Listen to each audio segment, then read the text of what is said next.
Hai, mari kita kembali lanjutin bab 1 dari buku Sejarah Tuhan. Sebelum lanjut, gue pengen ngingetin aja kalau gue di sini cuman ngebacain bukunya doang, bukan gue yang ngeriset atau apapun, tapi gue ngebacain buku dari Karen Armstrong. Itu yang pertama. Kedua, buku Karen Armstrong yang ini khususnya agak berbahaya jika kita telan mentah. Alangkah baiknya setelah membaca buku ini, kalian diskusikan dengan orang-orang yang mumpuni di bidang teologi dan di bidang yang serupa dengan buku ini, atau di bidang studi agama-agama dan lain-lain. Lalu ketiga, maaf kalau memang banyak nama tokoh atau kata asing yang gak sesuai penyebutannya. Tolong wajarin karena gua belum atau kurang mumpuni dalam hal itu. Lalu keempat, kalau banyak noise, maaf, soalnya gua gak punya studio. Gua ngerekam secara amatir gitu. Terus kalau ada kata atau kalimat yang kurang jelas terdengar, insya Allah akan gua baca ulang dari awal kalimat. So, mari kita lanjut. Kisah dimulai dengan penciptaan dewa-dewa itu sendiri. Sebuah tema yang sebagaimana akan kita saksikan nanti menjadi begitu penting dalam mistisisme Yahudi dan Muslim. Pada mulanya, seperti dituturkan dalam Enuma Elis, dewa-dewa muncul berpasangan dari sebuah substansi berair yang tidak berbentuk, sebuah substansi yang dengan sendirinya suci. Dalam mitos Babilonia, seperti yang kemudian tercantum dalam Alkitab, tak ada penciptaan yang bermula dari ketiadaan. Itu sebuah gagasan yang asing bagi dunia kuno. Sebelum dewa-dewa maupun manusia ada, bahan mentah yang suci ini telah ada secara abadi. Ketika orang Babilonia mencoba membayangkan zat primordial suci ini, ketika berpikir, ia pasti mirip dengan tanah berpaya di Mesopotamia, yang tak henti-hentinya terancam banjir yang akan menyapu habis karya-karya manusia yang lemah. Oleh karena itu, dalam Enuma Elis, kekacauan atau chaos bukan berupa api panas yang mendidih, melainkan sebuah keadaan di mana segala sesuatu menjadi tanpa batas, definisi, dan identitas. Tatkala yang manis dan pahit menyatu, tak ada buluh yang terjalin, tak ada ketergesaan yang mengeruhkan air. Dewa-dewa tak bernama, tak berwatak, dan tak bermasa depan. Kemudian, 3 dewa muncul dari pusat tanah berpaya. Apsu diidentifikasikan sebagai air sungai yang manis, istrinya Tiamat, laut yang asin, dan Mumu, rahim kekacauan. Namun ketiga dewa ini bisa dikatakan merupakan model awal dan inferior yang memerlukan perbaikan. Nama Apsu dan Tiamat dapat diterjemahkan sebagai jurang, kehampaan, atau teluk tak berdasar. Mereka sama-sama memiliki potensi tak berbentuk dari ketiadaan bentuk yang azali dan belum mencapai suatu identitas yang jelas. Selanjutnya, serangkaian dewa-dewa lain muncul dari mereka dalam proses yang disebut sebagai emanasi, yang akan menjadi sangat penting dalam sejarah Tuhan kita sendiri. Dewa-dewa baru dilahirkan dari dewa-dewa yang lain secara berpasangan. Masing-masingnya mendapatkan definisi yang lebih besar dari yang sebelumnya seiring langkah maju evolusi keilahian. Pertama-tama datanglah Mu dan Laham. Nama-nama mereka berarti endapan lumpur, air, dan tanah masih bercampur menjadi satu. Kemudian muncul Asher dan Kishar yang secara berurutan diidentifikasi dengan horizon langit dan laut. Setelah itu Anu yang berarti langit, dan Ea yang berarti bumi, tiba dan menyempurnakan proses itu. Alam suci mempunyai langit, sungai-sungai, dan bumi yang berbeda dan terpisah satu sama lain. Namun, penciptaan baru saja dimulai. Kekuatan jahat dan pemecah belah hanya bisa dikalahkan melalui perjuangan sengit dan tanpa henti. Dewa-dewa yang lebih muda dan dinamis bangkit melawan tertua mereka. Tetapi meskipun Ea mampu mengalahkan Apsu dan Mumu, dia tak berdaya menghadapi Tiamat yang menghasilkan serombongan monster beraneka ragam bentuk untuk berperang atas namanya. Untungnya, Ea punya anak kandung yang luar biasa, Marduk, sebagai dewa matahari, spesimen keturunan dewa yang paling sempurna. Dalam sebuah pertemuan majelis agung para dewa, Marduk berjanji menerangi Tiamat dengan syarat untuk dialah yang nanti menjadi penguasa mereka. Akan tetapi, dia baru berhasil membunuh Tiamat dengan bersusah payah dan setelah melewati pertarungan yang lama dan berbahaya. Dalam mitos ini, kreativitas adalah sebuah pertarungan, diraih dengan susah payah setelah menempuh berbagai macam rintangan. Bagaimanapun, pada akhirnya Marduk berhasil mengalahkan mayat Tiamat yang raksasa dan memutuskan untuk menciptakan sebuah dunia baru. Dia membelah tubuh Tiamat menjadi dua untuk membentuk lengkungan langit dan bumi manusia.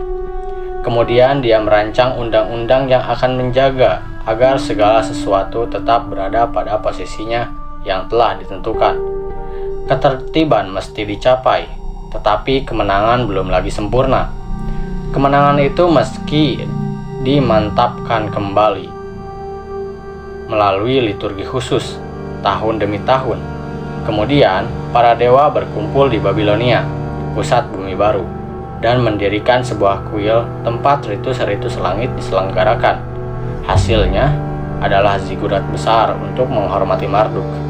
Kuil bumi, simbol ketak terbatasan langit. Tatkala kuil itu telah selesai, Marduk menempati singgasananya di puncak kuil dan dewa-dewa menggemakkan suara. Inilah Babilonia, kota kesayangan para dewa, tanah airmu yang tercinta. Kemudian, mereka melakukan liturgi. Dari sumber di mana semesta memperoleh strukturnya, dunia gaib menjadi nyata dan dewa-dewa mengambil tempat mereka di dalam semesta. Hukum dan ritual ini mengikat setiap orang, bahkan para dewa mesti menaatinya demi menjamin keberlangsungan ciptaan. Mitos mengekspresikan makna batin peradaban sebagaimana orang Babilonia melihatnya. Mereka mengetahui betul bahwa nenek moyang mereka sendiri yang membangun zigurat, tetapi kisah Enuma Elis menyuarakan kepercayaan mereka bahwa usaha kreatif mereka hanya mungkin bertahan jika memiliki keterkaitan dengan kekuatan ilahi. Liturgi yang mereka rayakan di tahun baru telah diciptakan sebelum manusia ada. Liturgi itu tersurat dalam hakikat segala sesuatu, yang bahkan dewa-dewa tunduk kepadanya.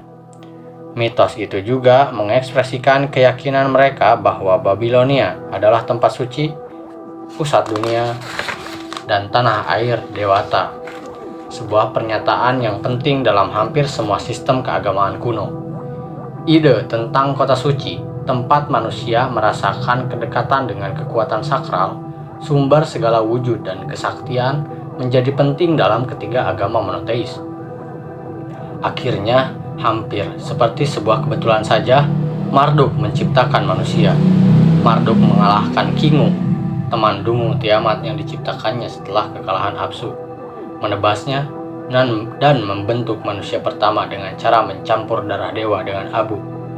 Para dewa menyaksikan dengan perasaan kaget dan takjub. Ada yang sedikit lucu dalam kisah mitikal tentang asal-usul manusia ini.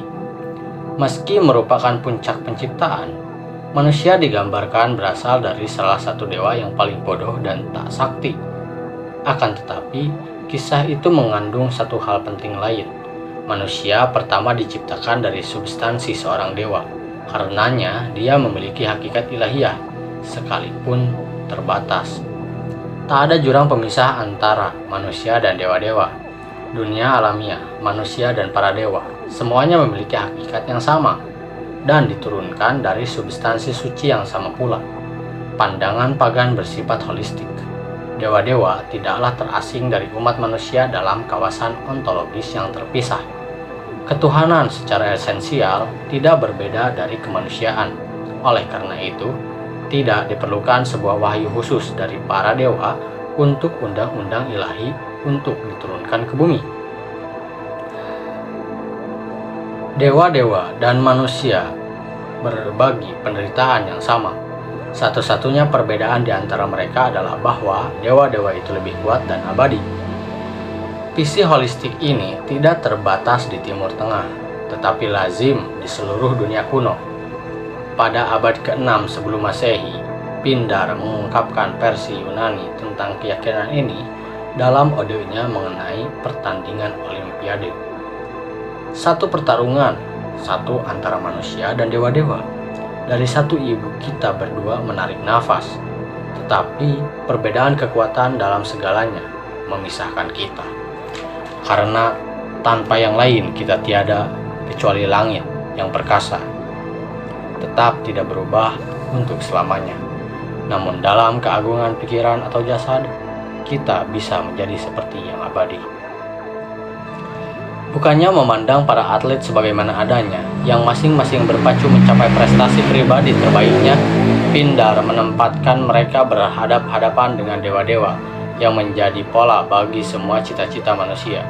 Manusia meniru dewa-dewa bukan sebagai wujud yang tak berdaya, melainkan untuk memenuhi potensi mereka yang secara esensial berwatak ilahiyah.